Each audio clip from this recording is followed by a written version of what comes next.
वज़ीर आला चंद्रशेखर राव की सालगिरह के मौके पर आज रियासती वज़ीर दाखिला मोहम्मद महमूद अली ने दरगाह यूसुफ़ैन पहुंचकर हाज़िरी दी। उन्होंने दरगाह शरीफ में चादर चढ़ाई और वज़ीर आला चंद्रशेखर राव की सेहतमंदी के साथ तवील उम्र के लिए दुआ की। इस मौके पर साबिक़ सदर नशीन रियासती हज कमेटी मसीउल्लाह और दीगर मौजूद थे। आपका जन्मदिन है, उसके लिए दरगाह यूसुफ़ैन शरीफन पर दुआ की गई है और यह गरीबों को खाना खिला गया। हमारे महबूब साहब ने प्रोग्राम अरेंज किया और हमारे टीआरएस के तमाम कायदीन उसको सक्सेस किए। उनको मैं शुक्रिया अदा करता हूँ।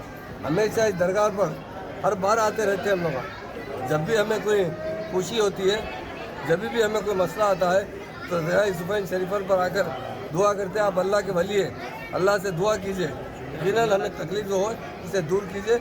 आज हमारे सीएम साहब के जन्मदिन पर खुशी मनाते हुए हम लोग यहाँ आए और यहाँ से दुआ की गई है।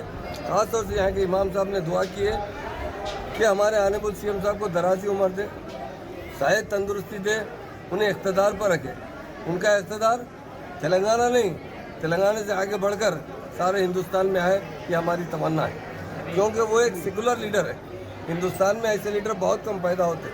तेलंगाना बनने के बाद तेलंगाना में जो सेकुलरिज्म लाया गया है उसका सेहरा पहुँचता है तो हमारे आनेबुल सीएम साहब को पहुँचता है।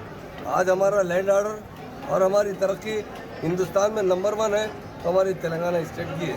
हम भी यही चाहते हैं, सारे हिंदुस्तान में तरक्की हो और फ़िरका परस्ती का खात्मा हो। जो पार्टियाँ फ़िरका परस्ती की बात करते हैं वो देश के हित में नहीं है, देश के खिलाफ है वो बात, जिसकी वजह से देश बर्बाद हो सकता है, देश टुकड़े हो सकता है, देश के लोग परेशान हो सकते हैं। इसलिए यहाँ पर खासतौर से अल्लाह ताला से दुआ की गई, अल्लाह ताला हिंदुस्तान को तरक्की दे, हिंदुस्तान में अमन कायम रखे और हिंदुस्तान में केसीआर साहब के वैसे लीडर को आगे बढ़ाए ताकि वो हिंदुस्तान में क़यादत करते हुए सारे मुसलमानों के साथ, सारे हिंदुओं के साथ, सिखों के साथ, ईसाइयों के साथ, जितनी कौमें रहते हैं सबके साथ इंसाफ करें और हिंदुस्तान को तरक्की याफ्ता हिंदुस्तान बनाएं।